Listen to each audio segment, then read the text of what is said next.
नमस्कार दोस्तों, सभी पेंशन धारकों का एक बार फिर से स्वागत है। जी हां दोस्तों, पेंशन बढ़ोतरी का इंतजार कर रहे लाखों सरकारी कर्मचारियों के साथ साथ पेंशन धारकों के लिए बड़ी खबरें निकलकर सामने आ चुकी है, जिसके बारे में दोस्तों आज की इस वीडियो के अंदर बात करने वाले हैं। जी हां दोस्तों, पेंशन धारकों की दूर हुई टेंशन, अब बढ़ेगी पेंशन, मिलेगा लाखों रुपए का एरियर।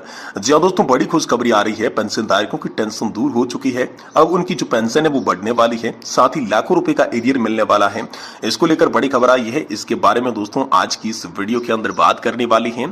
साथ ही साथ दोस्तों कर्मचारियों और पेंशन धारकों को मिलेगा 18 माह का बकाया। जी हां दोस्तों, डीए एरियर्स को लेकर बड़ी खबर है। कर्मचारियों और पेंशन धारकों को मिलेगा 18 माह का बकाया डीए एरियर। अभी अभी आप सभी के लिए बड़ी घोषणा सामने आ चुकी है। तो क्या घोषणा की गई है, इसके बारे में भी आज की इस वीडियो के अंदर बात की जाएगी।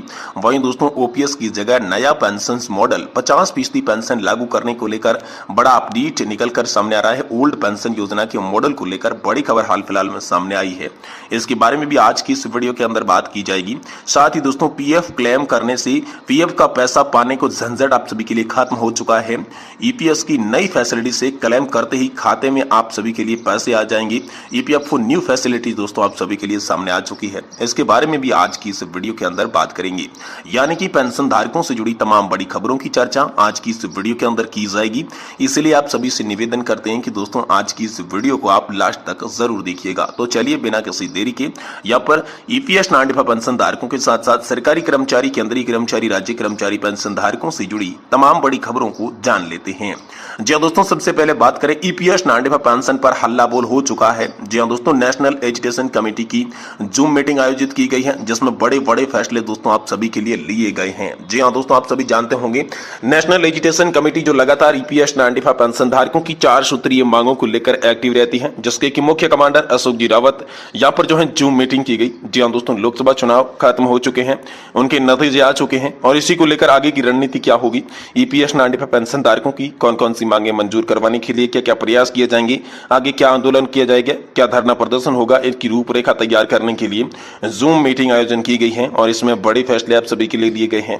हालांकि अभी तक आधिकारिक तौर पर बड़े फैसलों के बारे में नहीं जिक्र किया गया है, लेकिन जल्द ही मुख्य कमांडर की ओर से यहाँ पर आप सभी के लिए मीडिया की बातचीत में इन फैसलों पर उजागर कर दिया जाएगा कि कौन कौन से फैसले लिए गए हैं, कब कैसे और क्या आंदोलन किए जाएंगे और तमाम जो मांगे हैं वो क्या रखी जाएगी। इसके बारे में दोस्तों ईपीएस नांडिफा पेंशन धारकों को जल्द ही बड़ी खबर मिल सकती है। इससे बात बड़ी खबर की बात करें दोस्तों, आप सभी के लिए बड़ी खबर निकल कर आ रही है। पेंशन धारकों की टेंशन जो है अब दूर हो चुकी है, अब बढ़ेगी पेंशन, मिलेगा लाखों रुपए का एरियर। जी दोस्तों, खुशखबरी है। लाखों रुपए का एरियर आपको कैसे मिलेगा, आपकी पेंशन कैसे बढ़ेगी और पेंशन धारकों की टेंशन कैसे दूर हुई है, चलिए इसके बारे में विस्तार से जानते हैं। लेकिन निवेदन आपसे रहेगा कि वीडियो को अगर आप लास्ट तक देखेंगे तो ही दोस्तों आपको सारी जानकारी जो है वो समझ में आएगी, इसलिए आपसे निवेदन है कि वीडियो को आप लास्ट तक देखिएगा। देखिए दोस्तों, पेंशन धारकों की पेंशन में बहुत सारी विसंगतियां होती है, उनकी पेंशन को सुधारित नहीं किया जा सकता। एक बार जो उनकी पेंशन बन गई वही हमेशा के लिए मिलती रहती है, उनकी पेंशन में रिवीजन नहीं किया जा सकता। ऐसे में पेंशन भोगी साल दर साल कम पेंशन पाते हैं। पेंशन भोगी चिंतित रहते हैं कि उनकी पेंशन ठीक मिल रही है या नहीं मिल रही है, उनकी पेंशन के अंतर विसंगति है तो उनको सुधार कैसे किया जाए या नहीं किया जाएगा, उनको एरियर मिलेगा या फिर नहीं मिलेगा, ये तमाम जो बड़े सवालात हैं जो पेंशन धारकों के मन में अक्सर गूंजते हैं। तो सबसे पहले बात करते हैं कि अब दूर होगी आपकी समस्याएं, बढ़ेगी पेंशन और मिलेगा एरियर। जी हां दोस्तों, अभी केंद्र सरकार ने हाल ही में एक सर्कुलर जारी किया जिसमें कहा है कि जब भी विभाग पेंशन अदालत का आयोजन करते हैं तो पेंशन भोगियों को इसके बारे में अवगत कराएंगे, ताकि पेंशन भोगी पेंशन अदालत में भाग लेकर अपनी सारी समस्याओं का समाधान पा सके। अगर पेंशन कम मिल रही है तो उनमें सुधार किया जाएगा, उनकी पेंशन की रिवीजन नहीं किया गया है तो उनकी रिवीजन करके उन्हें भुगतान किया जाएगा। इसके लिए उनको पेंशन अदालत में भाग लेना पड़ेगा, पेंशन अदालत के माध्यम से ही उनकी सारी समस्याओं का जो है वो समाधान किया जाएगा। वही दोस्तों विभाग की नहीं चलेगी अब मनमानी। जी हां दोस्तों, केंद्र सरकार ने फिर से अवगत करवाया कि विभागों ने हाल ही में पेंशन अदालत का आयोजन करना है। जिस विभाग से पेंशन भोगी रिटायर हुए हैं तो पेंशन भोगियों को सूचित करना है कि पेंशन अदालत का आयोजन किया गया है, आप इसमें भाग ले सकते हैं, अपनी समस्या का समाधान पा सकते हैं। इसके लिए विभाग को अपने दर्शनीय पटल पर पेंशन अदालत आयोजन की गई है इस प्रकार का बैनर लगाना है, साथ में अपनी वेबसाइट पर भी इसके बारे में बताना है ताकि पेंशन भोगी अवगत हो सके और इस पेंशन अदालत में भाग ले सके। साथ ही दोस्तों पेंशन अदालत में भाग लेकर हजारों पेंशन भोगियों ने बढ़ाई अपनी पेंशन। जी हां दोस्तों, आप लोगों को बता दूं कि पेंशन अदालत का आयोजन सरकार हर साल करती है, ऐसे में इसमें भाग लेकर पेंशन भोगी अपनी पेंशन बढ़वा रही हैं। अभी हाल ही में एक महिला के पति की मृत्यु हो गई थी, ऐसे में उनको केवल साधारण पेंशन का लाभ दिया गया था। फायदे में देखा जाए तो बड़ी दर से फैमिली पेंशन मिलनी चाहिए थी। ऐसे में इस महिला पेंशन अदालत में भाग लेकर अपनी समस्या का समाधान पाया। अब बड़ी दर से फैमिली पेंशन का भुगतान किया जा रहा है, साथ ही 35 लाख रुपए का बकाया एरियर का जो भी भुगतान किया जाएगा। वहीं दोस्तों पेंशन भोगी जो है सी पेंशन ग्राम पोर्टल पर कर सकते हैं शिकायत। जी दोस्तों, आप लोगों को बता दूं कि अगर आप पेंशन अदालत में भाग नहीं ले सकती तो सरकार की सी पेंशन ग्राम पोर्टल पर जाकर आप अपनी शिकायत दर्ज करवा सकते हैं। आपकी पेंशन की क्या विसंगति है, पेंशन आपकी क्या सुधर नहीं गई है, साथ ही सारी आपके साथ जो इस पोर्टल पर आपकी शिकायत दर्ज करवा सकते हैं। आपकी शिकायत का निवारण जो है 1 सप्ताह के भीतर इसमें कर दिया जाएगा। तो पेंशन भोगी, आपको बता दूं कि एक पेंशन भोगी है श्रीनाथ, उनकी पेंशन 7वें वेतन आयोग के हिसाब से संशोधित नहीं किया गया था। इसके बाद उन्होंने सी पेंशन पोर्टल के माध्यम से शिकायत दर्ज करवाई और उनकी पेंशन बढ़ गई, साथ ही 2,60,000 रुपए का जो है भुगतान उन्हें एरियर के रूप में किया गया।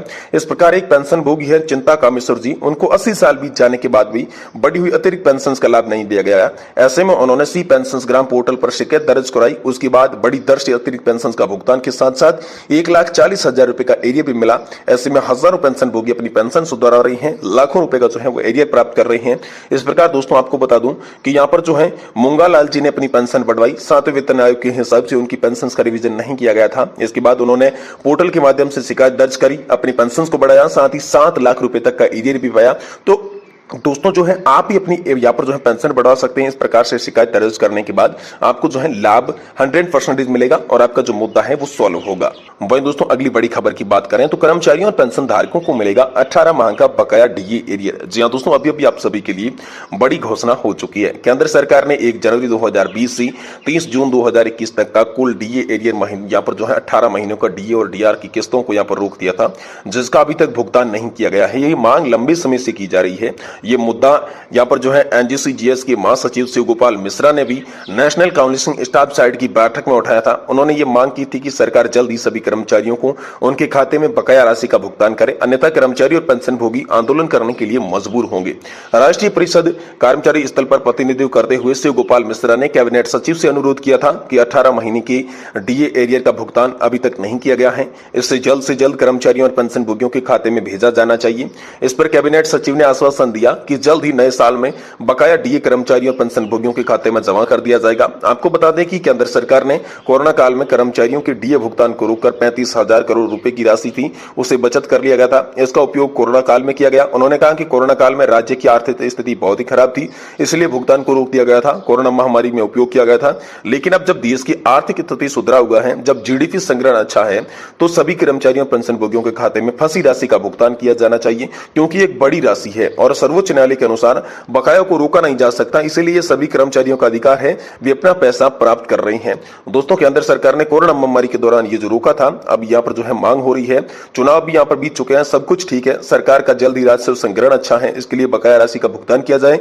यदि केंद्र सरकार इसे तुरंत भुगतान नहीं करती है तो किस्तों में भुगतान करें, लेकिन इसके भुगतान को करना चाहिए। और संसद के बजट सत्र में भी दोस्तों केंद्र सरकार ने स्वीकार किया था कि यहाँ पर जो है कर्मचारियों और पेंशन भोगियों के 18 महीने के बकाया का भुगतान संबंधी कर्मचारी संगठनों से आवेदन प्राप्त हुए हैं, लेकिन सरकार पैसे नहीं दे रही है। इस पैसे का इस्तेमाल कोरोना काल में हुआ था, इसलिए भुगतान करने पर सवाल उठ रहे हैं। तो दोस्तों यहाँ पर जो है लोकसभा चुनाव को देखते हुए कर्मचारी संघ ने केंद्र सरकार पर दबाव भी बनाया था। इस समय देश की आर्थिक स्थिति अच्छी थी, इसलिए उसका भुगतान किया जाना चाहिए। इसके लिए आप सभी कर्मचारियों को 3 किस्तों में भुगतान कर सकती है सरकार, ये भी दोस्तों देखने को मिला था। लेकिन इससे बीच अगली बड़ी खबर आप सभी के लिए निकल कर सामने आ रही है कि पीएफ क्लेम करने पर पीपीएफ का पैसा आपके खाते में आने का झंझट जो है वो खत्म हो चुका है। ईपीएफओ ने यहाँ पर जो है नई फैसिलिटी दे दी है। यहाँ पर जो है पीएफ की नई फैसिलिटी से क्लेम कर दे आपके खाते में पैसा आएगा, यानी कि पैसा जिस पैसे को पहले आने में 1 महीना 2 महीना 10 दिन का समय लग जाता था, अब आपको क्लेम सेटलमेंट में नियमों में बदलाव हो चुका है। सिर्फ 3 दिन के अंदर आम सभी के खाते में जो है पैसा आने वाला है। इसको लेकर बड़ी खबर आ रही है।